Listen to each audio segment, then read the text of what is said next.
P. Oppositier, the obsidian armada of the Vex Empire, carved through the void of space, but as absolute absences, as living voids hungry for light.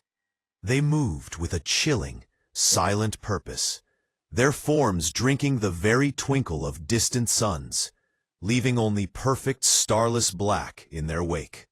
They were not merely vessels of war. They were the encroaching edge of a final, eternal night. The pronouns like, subscribe, and share, and comment below to join humanity's fight for survival. On the bridge of the dreadnought, Eternal Conquest, Admiral Kalen Thorne was the embodiment of this inexorable darkness.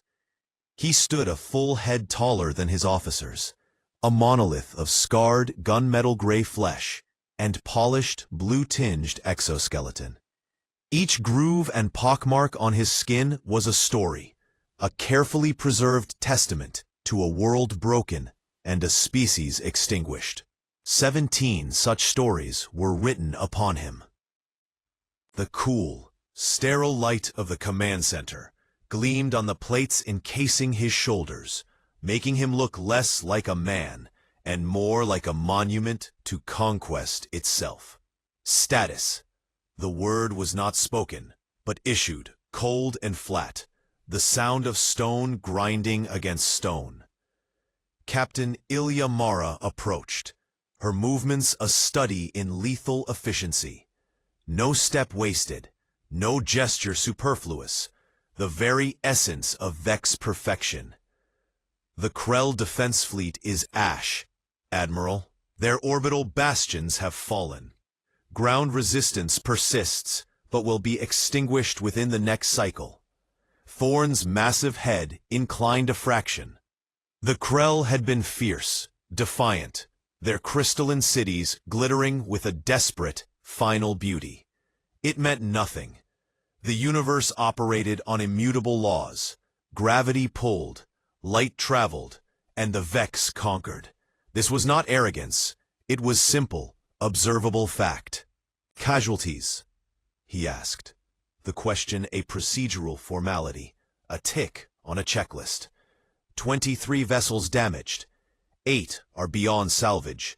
Approximately 6,000 ground troops lost. A flicker of displeasure tightened the skin around Thorne's eyes. Higher than projected.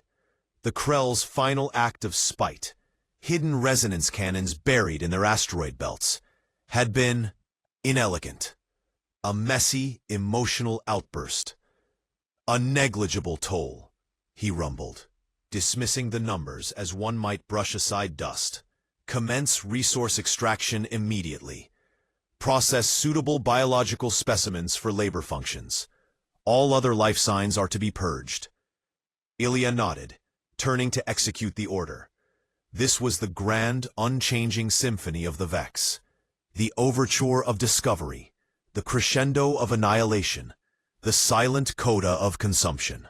For 10 millennia, this pattern had repeated across the galaxy, a wheel of absolute certainty. Alone in his sanctum later, Thorne contemplated the holographic ghost of the Krell homeworld.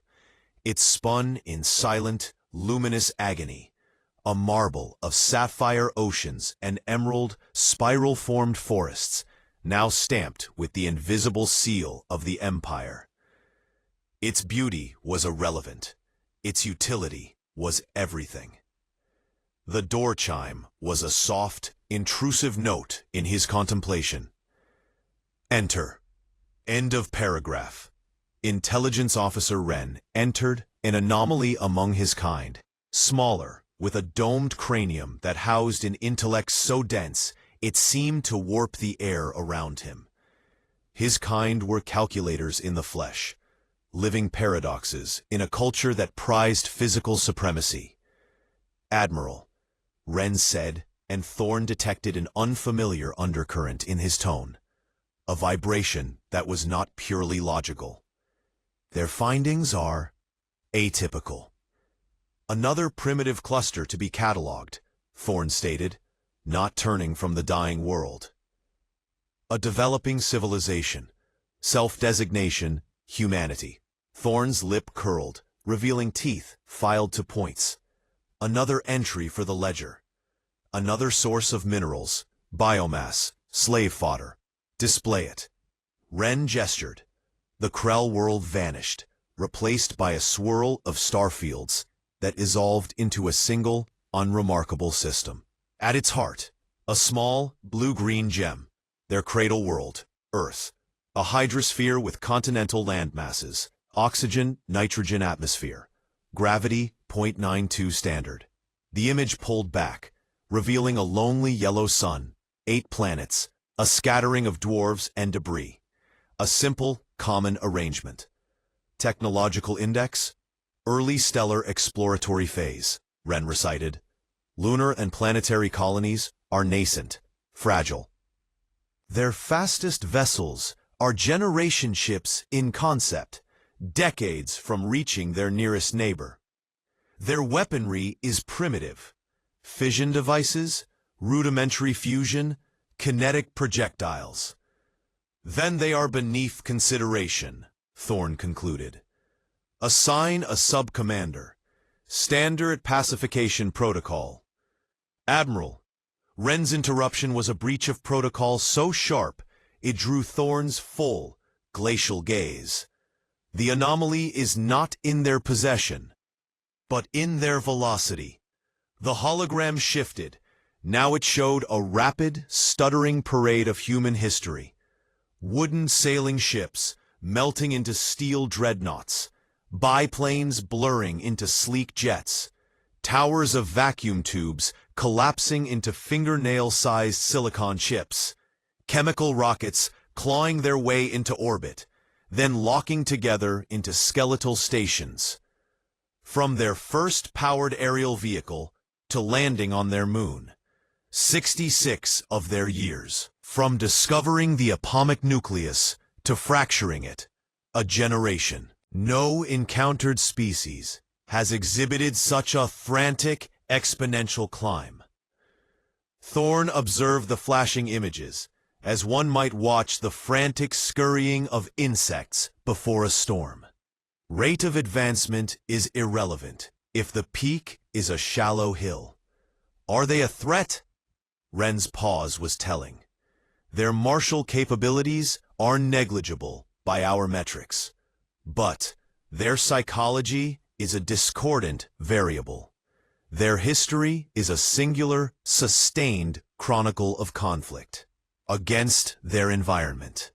Against each other. Their planet is a crucible of extremes. Ice, fire, flood, drought. And they not only persist, they thrive in all of it. Their narratives are saturated with illogical concepts. Valor, sacrifice, hope against statistical impossibility. They seem to derive meaning from struggle. A harsh, grating sound erupted from Thorn. A laugh, a rarity that startled even him. All beings fight when cornered. All beings break when overwhelmed. Sentiment is a structural weakness. These humans will shatter like glass. Respectfully, Admiral. Ren pressed, a dangerous light in his analytical eyes. I recommend a period of intensified study before engagement. This variable set is unprecedented. Thorn's voice dropped to a subsonic growl that vibrated in the chamber's metal. Are you implying the Vex Empire should fear a species that, until recently, believed disease was caused by bad air? Ren looked down, the moment broken. No, Admiral. Good. Prepare the conquest portfolio. I am assigning Captain Dav to lead the pacification. Let this be a lesson in efficiency. Thorn turned his back, a definitive end to the audience. The blue world hung in the darkness. Soon, he thought, you will be quiet. Yet as Ren departed, a seed of dissonance had been planted. It was not fear. The Vex did not fear. It was the irritation of an equation refusing to resolve, a note of chaos in a universe of perfect, predictable order. 3 standard cycles later, that dissonance became a shockwave. The eternal conquest led a spearhead of 100 vessels, a force magnitudes beyond what was needed, but Thorn believed in decisive, soul-crushing superiority. It was merciful, in its way, to eliminate hope before it could even form.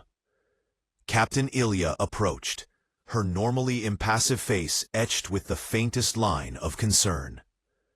"Admiral, Scout Squadron 3 has made first contact at the human outer colony, Mars. Standard intimidation protocols were initiated. Their communications array was disabled with precision." Thorn waited. The report was routine. Ilya's next words were not. The humans retaliated. 3 scout ships were destroyed before disengagement.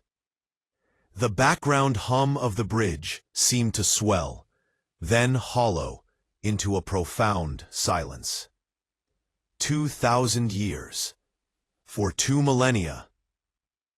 No Vex vessel had been lost in a first contact scenario.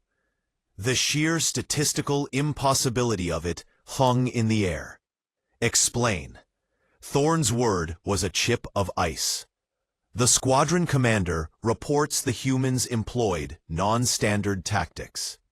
They utilized their own vessels as kinetic projectiles. They deliberately sacrificed multiple ships to create breach points in our formations. Sacrifice. The illogical concept from Wren's report. Thorn's mind rejected it. A commander was a steward of resources. To waste them was insanity. A fluke, a desperate, irrational spasm. It changes nothing. He straightened to his full, imposing height, the blue light casting him as a gargoyle of vengeance. Recall all scout elements. The fleet will advance to full combat deployment. I will oversee this pacification personally.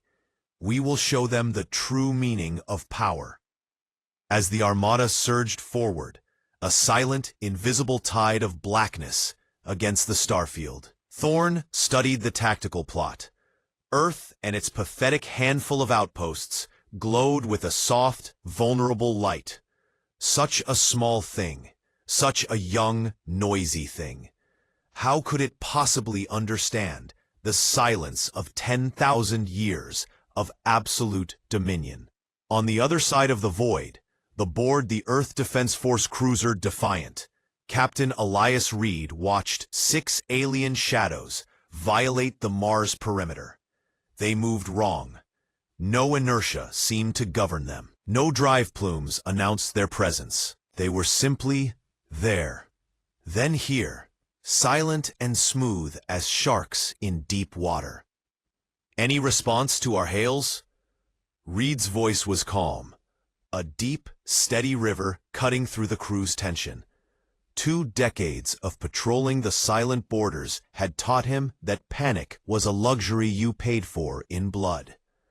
Lieutenant Anya Park shook her head, her fingers flying over her console.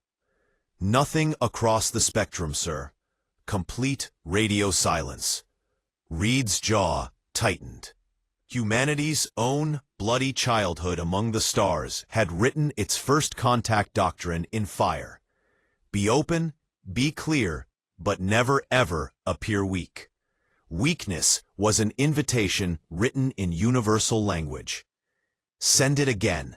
All frequencies, all known linguistic matrices. We are peaceful. This space is sovereign.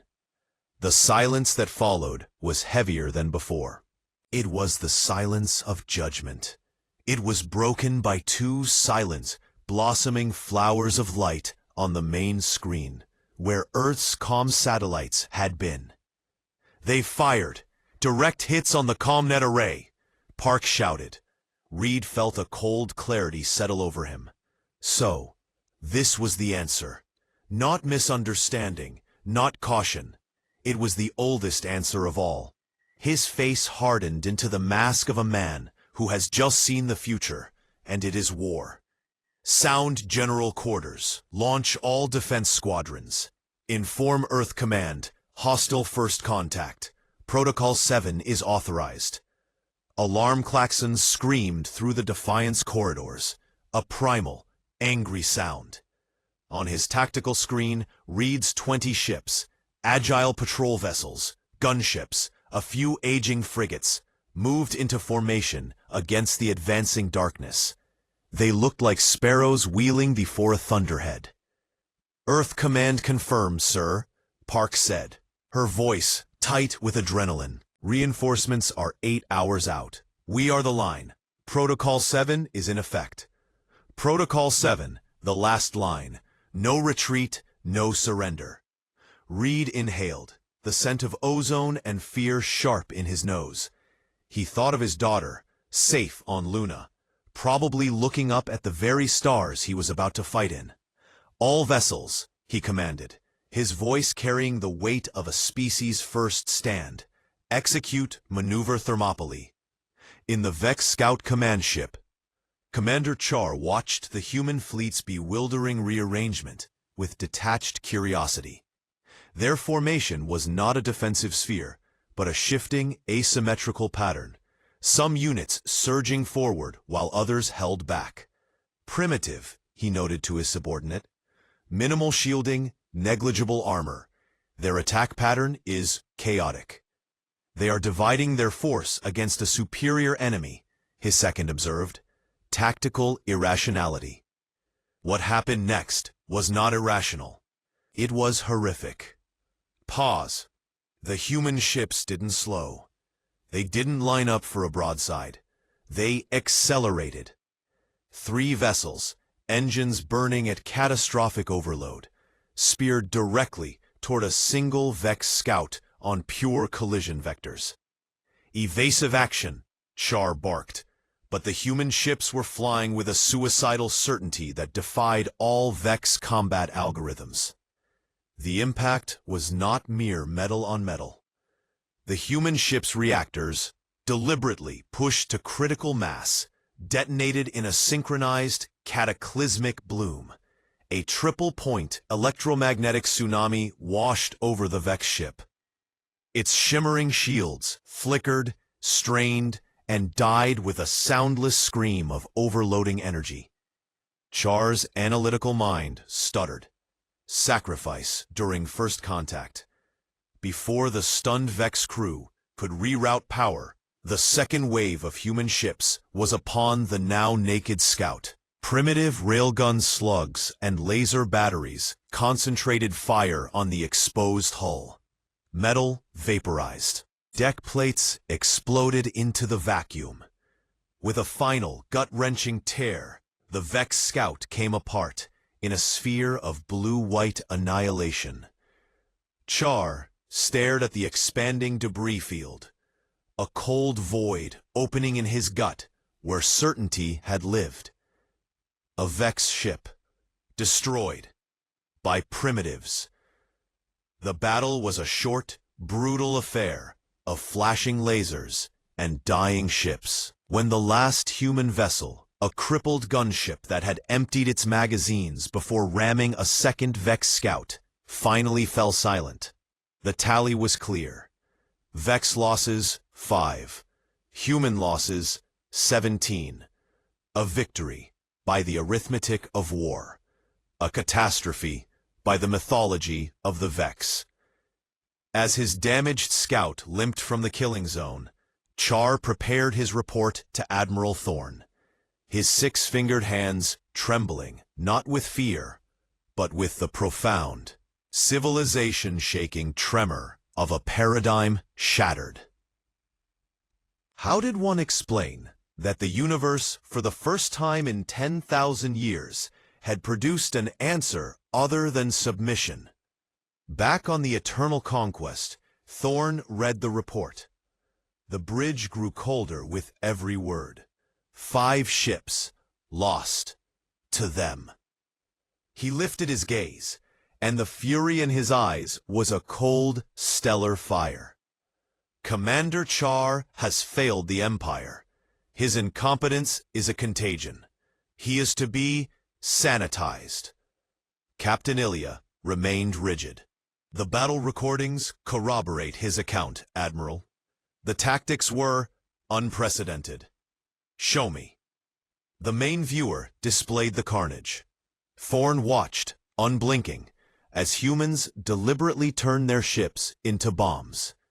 He watched as wounded vessels, vents spewing atmosphere and fire, fought on until their reactors went critical. He saw a damaged human frigate, its spine broken, crawl on maneuvering thrusters to block a plasma volley meant for a smaller companion. Intelligence Officer Wren stepped forward, daring the Admiral's wrath. "If I may, Admiral, we are observing a new behavioral paradigm. They do not respond to intimidation logic. Our standard operational calculus may require revision." Revision? Thorne's whisper was more terrifying than any shout. "We do not revise. For vermin, we exterminate." He turned back to the screen, to the image of the blue-green world now magnified. The entire fleet will advance on their homeworld. We will drown their defiance in such overwhelming force that the very memory of resistance will be scoured from their genetic code. But as the order left his lips, a strange, corrosive sensation seeped into the foundations of his certainty. It was alien, unrecognizable. It was the first faint whisper of a terrible, unthinkable word: doubt. In the warrens deep beneath the ancient city of Geneva, where the bones of old diplomacy lay buried under meters of reinforced concrete and lead shielding, humanity's last council convened. The air was thick with the smell of ozone, stale coffee, and the metallic tang of fear. General Eleanor Hayes stood before the circular table, a soldier carved from grief and granite. On the holographic display behind her, the silent, horrific ballet of the Battle of Mars replayed. The flashes of dying ships, the suicidal runs, the final static-filled transmissions. "Ladies and gentlemen," Hayes began. Her voice scraped raw from hours of shouting orders. "You are witnessing the closing arguments of a conversation that began with an unprovoked strike. This is not exploration. This is extermination." President Chen, his face a mask of weary resilience, leaned forward. The weight of 12 billion souls pressing on his shoulders. "What are we dealing with, General?" "A predator," Hayes replied, her pointer tapping the image of a Vex dreadnought, its light-absorbing hull a tear in reality. "Technologically, they are centuries ahead. Their ships ignore our sensors. Their weapons bypass our shields. They expected Mars to be a demonstration, a show of force that would end with our immediate surrender." A grim, prideful shadow crossed her face. Captain Reed and the defenders of the Defiant. They rewrote that script. At the cost of 17 ships and over 2,000 lives, Chen noted softly, the numbers a sacred, terrible roll call. "Yes," Hayes acknowledged, the word heavy with the price. "But they bought us our first and only currency in this fight: information. They proved these Vex are not invincible. Their ships can burn. Their warriors can die. They can be surprised." She changed the display. Now it showed long-range telescope arrays and gravimetric sensors, painting a new horrifying picture. A vast, crawling shadow, a swarm of angular black motes, moving with relentless intent toward the inner system. At its heart, a vessel so massive it distorted the sensor returns around it. And this is the response: a full invasion fleet. Their projected arrival at Earth's orbital sphere. 7 days. A suffocating silence claimed the bunker. It was the silence of a verdict being read. "What are our options?" Chen finally asked, the question hanging in the sterile air. Hayes straightened her jacket, a gesture of unconscious discipline. "We fight.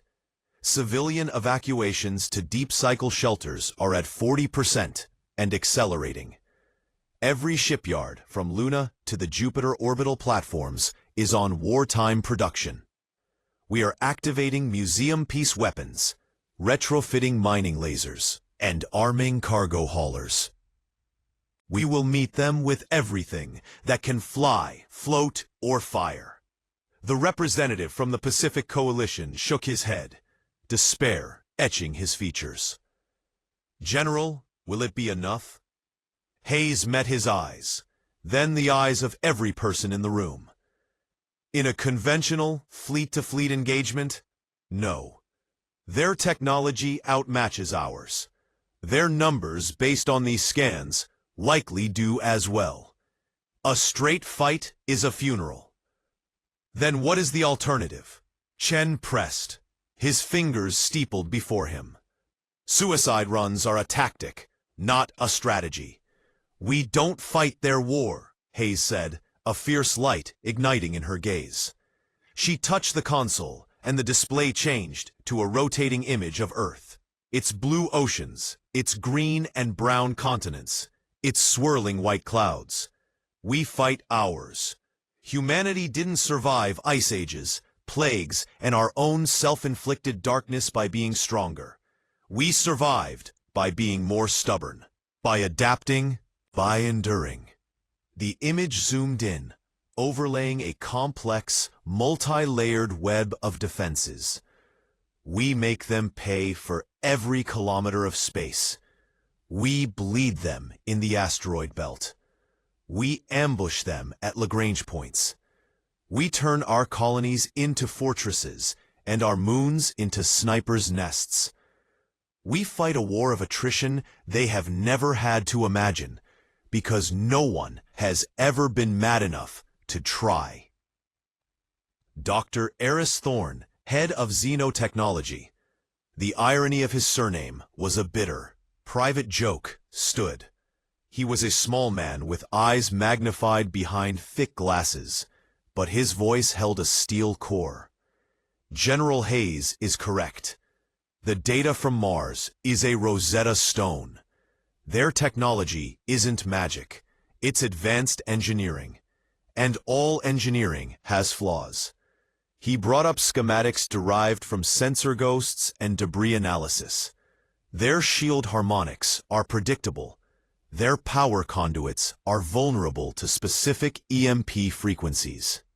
Their communications rely on quantum tight beam networks we can jam with enough brute force. Most critically," he emphasized, "their entire tactical doctrine is predicated on psychological dominance. They expect to intimidate. When intimidation fails, their response is simply more force. They are conquerors. They have never been defenders. They do not understand what it means to fight for the dirt under your feet, for the air in your children's lungs." And so, Hayes nodded. "We hit them where they are blind, where they are arrogant." She looked to Colonel Riva Sokolov, who commanded Special Orbital Insertion Teams. "Colonel?"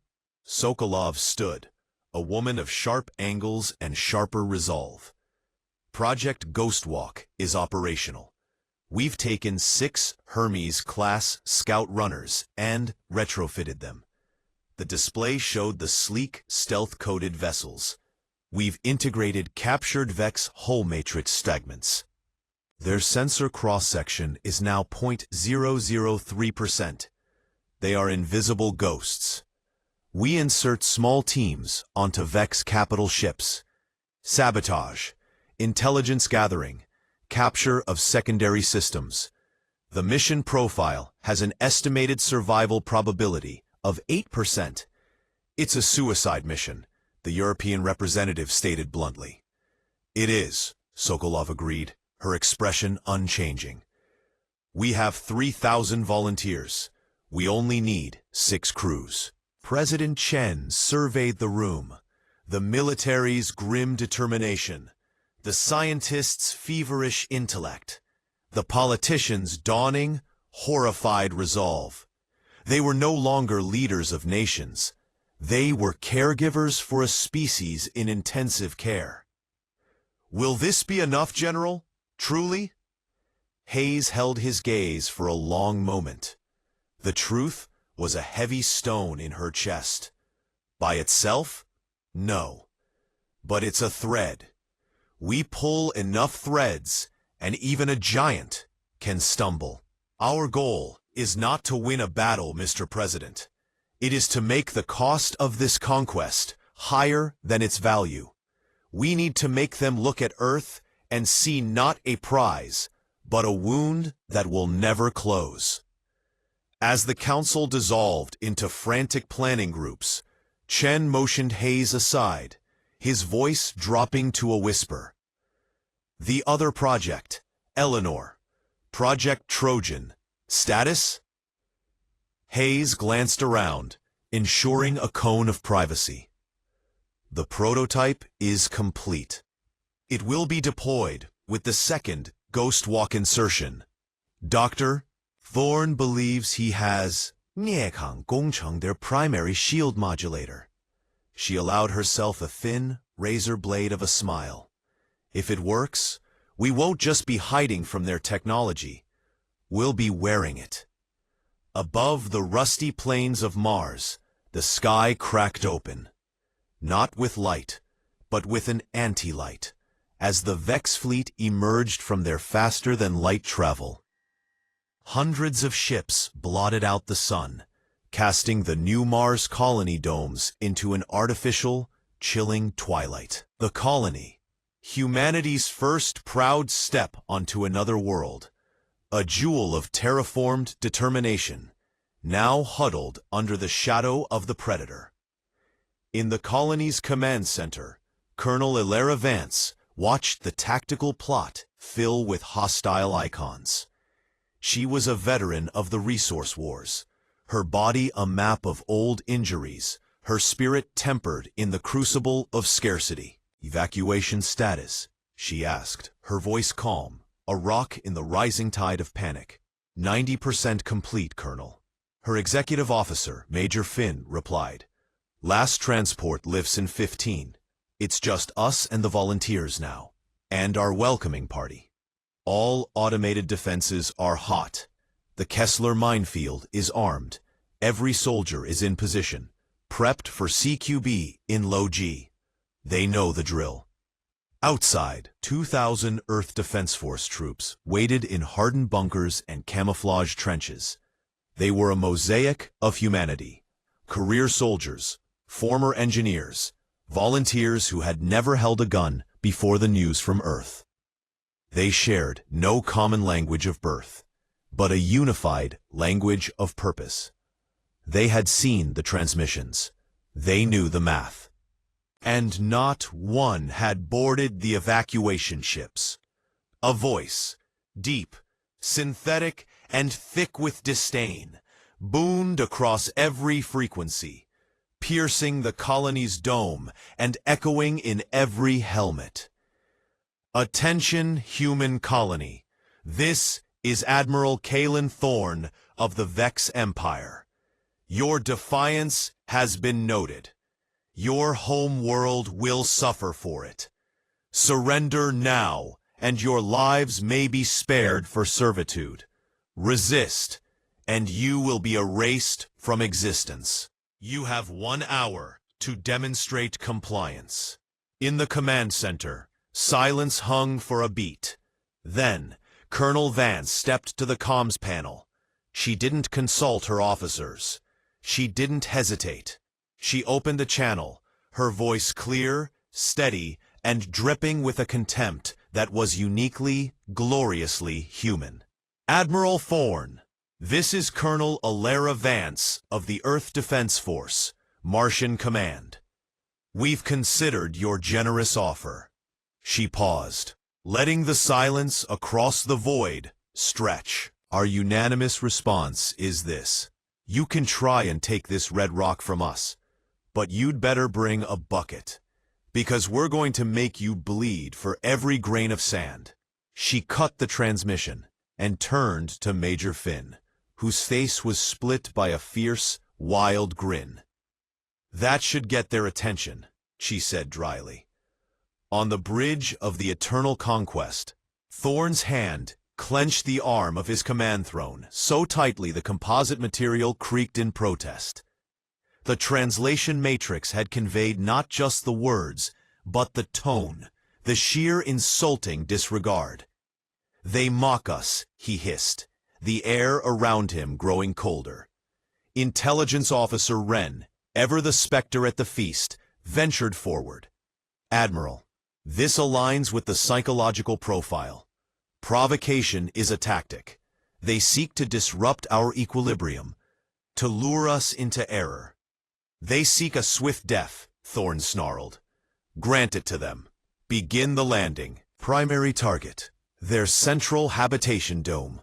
I want their command structure pulverized. Standard conquest pattern. Admiral, Wren insisted, a desperate edge in his voice. Standard patterns have proven ineffective. They anticipate them. I recommend a dispersed adaptive landing. I did not ask for your thesis, Intelligence Officer. Thorne spat the title like a curse. I have pacified 17 worlds. I will not have my methods questioned by a creature who has never felt the shock of a deck under assault. Execute the order. The first wave of Vex dropships descended. Sleek, black teardrops, falling in perfect symmetrical formation. They pierced the thin Martian atmosphere, their hulls glowing cherry red, a rain of deadly embers. They were halfway to the surface when the Martian desert awoke. From camouflaged silos and false canyon walls, hundreds of surface-to-air missiles streaked upward. They weren't guided by targeting computers. The Vex's stealth fields saw to that.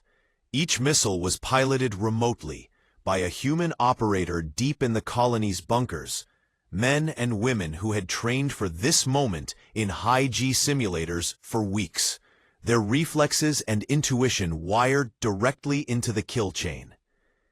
The Vex pilots took evasive maneuvers, but the human-guided missiles followed with an eerie, organic persistence, jinking and weaving as if possessed. 30 dropships vanished in sudden, soundless flashes. The pristine formation shattered into chaos. How? Thorne roared on his bridge, watching the tactical display bleed red with loss icons. Their sensors cannot penetrate our shrouding. Captain Ilya, face pale, reviewed the data. They are not using sensors, Admiral. They are using visual tracking and predictive algorithms. The operators are anticipating our pilots' decisions. It is a form of instinctual combat. Before Thorne could process this heresy, the second wave dove in, skimming low over the rust-colored plains to avoid the missile battery's firing arcs. They were learning. Colonel Vance watched them come. Their quick studies. Activate the garden. Major Finn pressed a sequence. Across a 50-kilometer radius of seemingly empty desert, thousands of buried charges, old mining explosives, repurposed ship fuel cells, simple chemical bombs, detonated in a sequenced, rolling cataclysm. The Martian surface erupted in a chain reaction of fire and shattered regolith.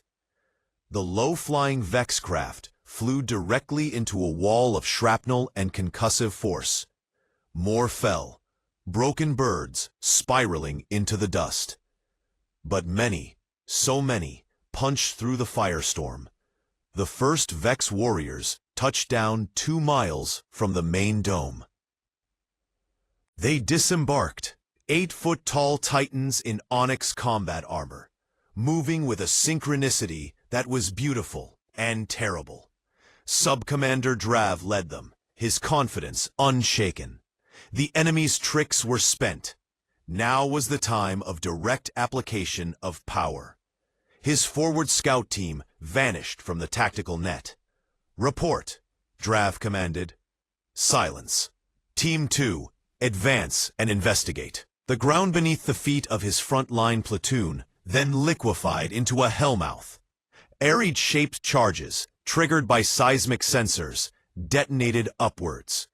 Vex warriors in multi-ton armor were tossed into the thin air like dolls. Before the dust settled, a swarm of small-wheeled drones, improvised from mining equipment and guided by battlefield AI, raced from hidden crevices, each carrying a high-explosive payload. "Destroy the machines," Drav ordered. Plasma fire lit the gloom, vaporizing many, but the drones moved in erratic, unpredictable patterns. Several slipped through, detonating at the knees of the Vex formation, carving gaps in their invincible line. Then, the humans attacked. They did not come in a wave. They emerged from the very ground. Hatches blew, tunnel mouths gaped, wearing bulky, piston-driven exosuits that shrieked and clanked. Their weapons were archaic, ballistic rifles firing solid slugs.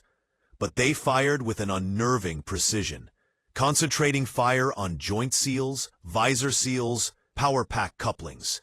They moved in fire teams, striking from multiple angles, then melting back into the labyrinth of tunnels they had spent years digging. They led pursuing Vex into narrow channels pre-sighted by sniper teams, or onto ground wired with more improvised explosives. Drav's perfect battle dissolved into a nightmarish, close-quarters brawl where his technological superiority was neutralized by terrain and ferocity. "This is Sub-Commander Drav. Request immediate close air support. The enemy is utilizing asymmetrical." His transmission ended abruptly. A single hypersonic round, fired from a kilometer away by a sniper using a chemically propelled rifle, had found the microscopic gap between his helmet and chestplate. In the command center, Vance monitored the slaughter. Her forces were being ground down, attrition working its cruel math. 40% casualties. The Vex were adapting, beginning to flood the tunnel networks, using seismic sensors of their own. The package, Finn. How long? 5 minutes, Colonel. The Whisper is on final approach to the Vex command ship's blind zone. Vance nodded, watching a platoon of her soldiers on a monitor, surrounded in a collapsed tunnel, fighting back-to-back until their ammunition was gone, then priming their suits' power cores. The screen went white. "Make it count," she whispered to the silent, burning air. On the Eternal Conquest, Thorn's rage was a cold, silent furnace. 3 hours, a full tactical cycle, against a mining colony.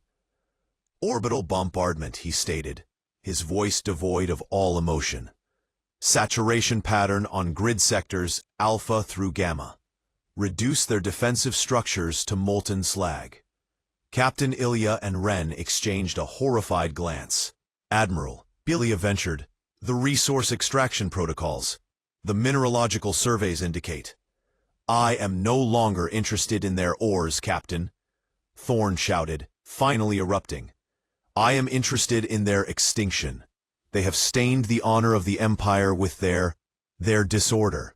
They must be cleansed, every last one of them." "Execute the order." As the great ship's primary bombardment cannons began to power up, charging with enough energy to glass continents, none of the Vex noticed the small, jagged shadow that detached from the burning Martian surface, riding a plume of stealth-coated debris toward the fleet. The Whisper. And in its belly it carried not just commandos, but Dr. Eris Thorne's prototype, a device that hummed with reverse-engineered Vex energy, a Trojan horse built from their own shattered hulls. The lesson of Mars was not that humanity could win. It was that humanity would not stop. And in the heart of the Vex Armada, a silent, stolen spark was about to be lit. The war did not end in a day, a month, or a year. It became a state of being, a new, brutal constant in the equations of human existence. 3 solar cycles bled into one another, each measured not in seasons, but in battles fought, ships lost, and a slow, grinding erosion of Vex certainty. Admiral Kalen Thorne stood on the bridge of the eternal conquest.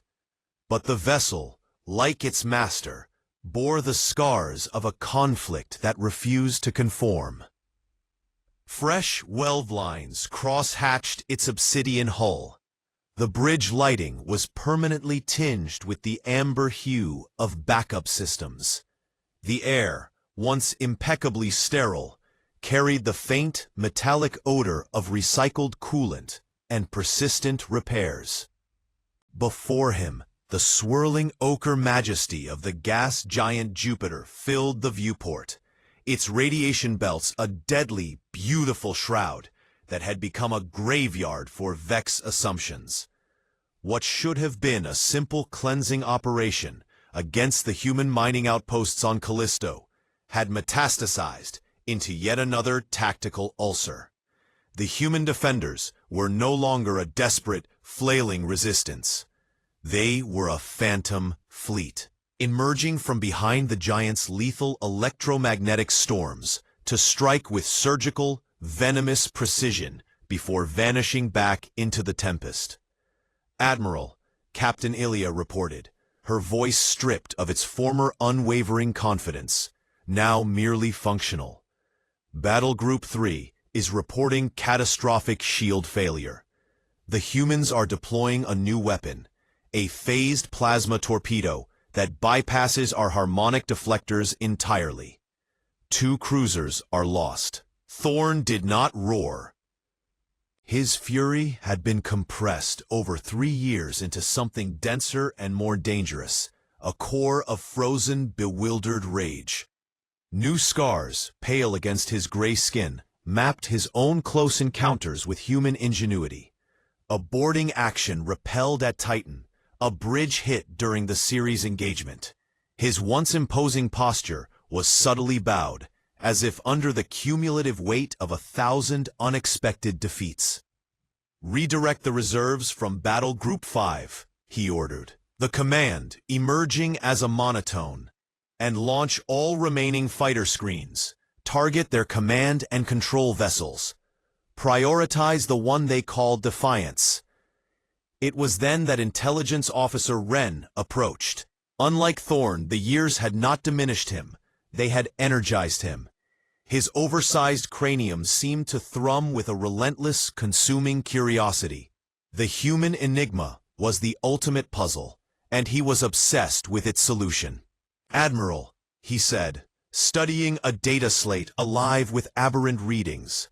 "Long-range scans are detecting a power signature from the vicinity of the human flagship. The energy profile is familiar." Thorne's head turned slowly, his eyes like chips of flint. "Explain."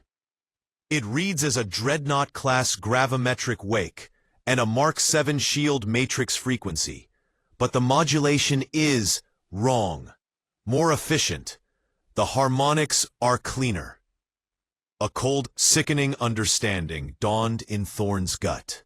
"Unless they did not just capture our technology," he whispered, the words tasting of ash. "Unless they improved it."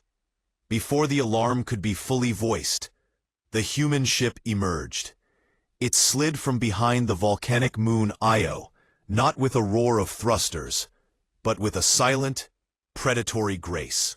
The Defiance was a monster birthed from a union of nightmares. Its silhouette, unmistakably human in its angular, aggressive lines, but its skin was sheathed in the Vex's own light-eating material. Along its flanks, pulsating conduits of stolen blue energy glowed with a fierce, defiant light. It did not look built. It looked forged in the fires of 3 years of relentless war. It did not fire missiles. It unleashed beams of coruscating azure energy that sliced through the void, not with the brute force of Vex plasma, but with a terrifying, intelligent malice. They sought shield frequencies, adjusted phase, and burrowed into Vex hulls. 3 cruisers, proud vessels of the line, came apart in rapid, silent succession. Their disassembly so swift, it looked like a magic trick performed by a god of death. On the bridge of the Defiance, Commander Alistair Crow watched the destruction with eyes that had seen too much to feel triumph. Only a grim, cold satisfaction. His face, once that of a promising young officer, was now a roadmap of scars. The most prominent, a jagged line from temple to jaw, a souvenir from the siege of Europa.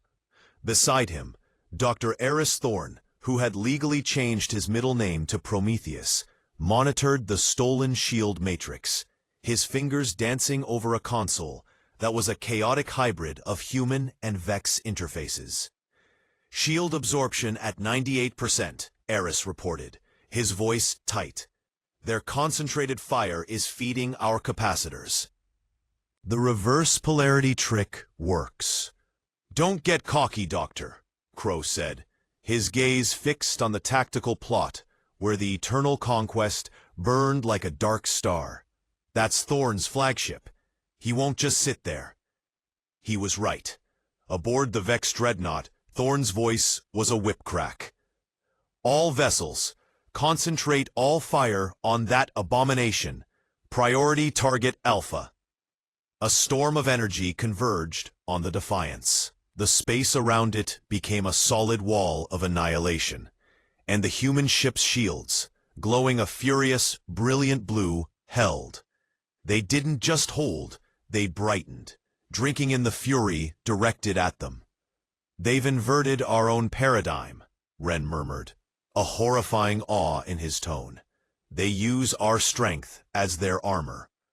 Then, the internal alarms shrieked, not for hull breaches from outside, but for boarders from within.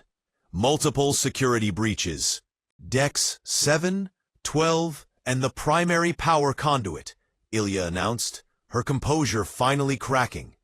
Internal sensors show human life signs. They're already inside. Commander Alex Ryder moved through the arterial corridors of the Vex Leviathan like a ghost made of wrath. Her combat suit was a testament to the war's evolution, a base of EDF tactical armor, augmented with Vex alloy plating at the joints, its HUD overlay flickering with translated Vex glyphs. Her team of 20 followed, a silent, lethal procession. They were no longer just soldiers. They were surgeons operating on a living, hostile organism. Remember the objective. Alex's voice was calm in their helmet comms. Bridge capture. Thorne alive. We need his command codes and his brain. The intel on their home fleet dispositions is in there. Resistance was immediate and ferocious. Vex warriors fighting with a desperate, cornered fury they had never needed to learn before. Defended their sanctum. Energy blasts turned corridors into infernos. Alex ducked behind a bulkhead, the heat of a near miss searing the air. Team 2, execute Echo. On the far side of the command deck, Sergeant Chen placed a small humming device against a wall. It emitted a complex field that did 2 things. It projected a perfect sensor ghost of an empty corridor to Vex internal scanners, while bending light around the actual human team. To the Vex guards, Their sensors showed nothing. Their eyes, however, caught faint heat haze shimmer, an impossibility they dismissed until Alex's team drew their fire, and Chen's invisible squad struck from behind with silenced, focused plasma cutters. The path to the bridge doors, massive slabs of black alloy, was clear. Alex planted a shaped charge, the formula derived from Vex mining explosives. On my mark. Non-lethal shock and awe first. We need them confused, not dead. 3, 2, 1. Mark. The explosion was not one of fire, but of overwhelming sound and light. A weaponized symphony of discordant frequencies designed to overload Vex auditory and neural receptors. As the doors blew inward in a cloud of smoke and shimmering energy, Alex's team flowed through the breach. The scene they encountered was one of frozen, profound shock. Vex bridge officers stood paralyzed at their stations, their hands hovering over controls, uncomprehending. In the center, Admiral Thorne stood tall, a titan brought to bay in his own temple. His eyes, wide with an emotion so alien to him, it was almost spiritual agony, swept over the humans in their hybrid armor. Their weapons, Vex pulse rifles recalibrated by human hands, aimed unerringly at his heart. A human stepped forward, removing her helmet. Alex Ryder's face, scarred and fierce, was calm. Admiral Thorne, I am Commander Alex Ryder of the Earth Defense Force Special Warfare Command. Your vessel is now under our control. Please instruct your crew to stand down. Thorne drew himself up, a final, magnificent gesture of defiance. Then finish it, human. Execute me. I will not be paraded as your trophy. Alex's smile was thin, without humor. If we wanted you dead, Admiral, you'd have died with your scouts at Mars. We're not here for vengeance. We're here to talk. The statement was so profoundly illogical, so antithetical to 3 years of mutual annihilation, that it left Thorne momentarily speechless. Talk?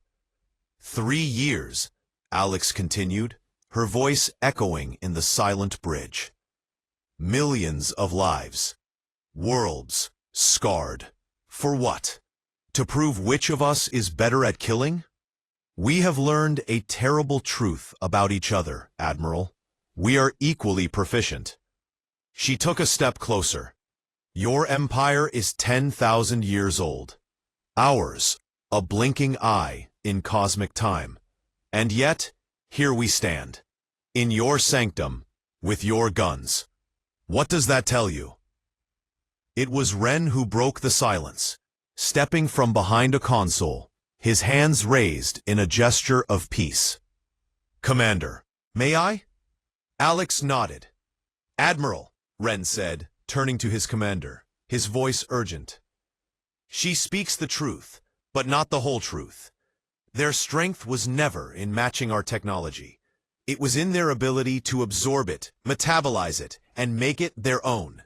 They see a wall, and instead of beating against it, they learn to climb, then to dismantle it, then to build a higher one of their own. In 3 years, they have closed a technological gap of centuries. What will they achieve in 10, in 50? We are not fighting a species, Admiral. We are fighting a process, an idea. And ideas do not surrender. They only evolve. Thorne looked from Ren's fervent, logical face to Alex's determined, scarred one. He saw the human soldiers, not gloating in victory, but alert, professional, their eyes holding the hardened light of those who have endured the unendurable. The foundation of his universe, the absolute, hierarchical certainty of Vex supremacy, cracked and fell away into a terrifying open void of possibility. If the technological advantage was gone, What remained? A contest of wills against a species that considered a 98% casualty rate a successful delaying action? What, Thorn asked, the word rough in his throat, are your terms? 6 months later, Admiral Thorn stood in a place called a park. On the planet Earth, the sky was a blue so vibrant it hurt his light-adjusted eyes. The air was thick with unfamiliar scents, chlorophyll, damp soil, a sweetness called blossom. And the noise, not the hum of engines or the chatter of tactical reports, but a chaotic, joyous cacophony of children's laughter, bird song, and the rustle of wind in leaves. He watched the small humans, the children, run and play. They fell, they cried, they got up and ran again. No Vex young would ever be so unregulated, so vulnerable.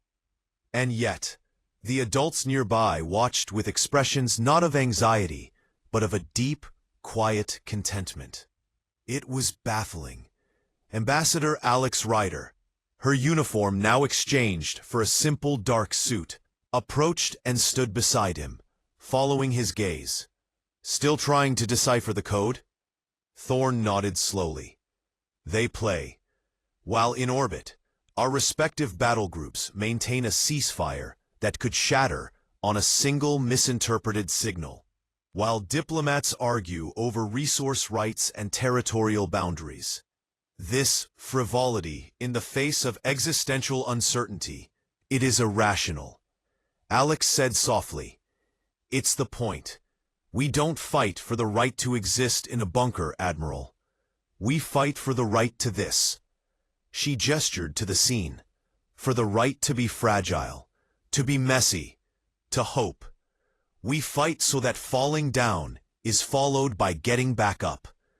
That's the whole project. Hope. Wren's reports flooded back. The irrational belief in a positive outcome contrary to all immediate evidence.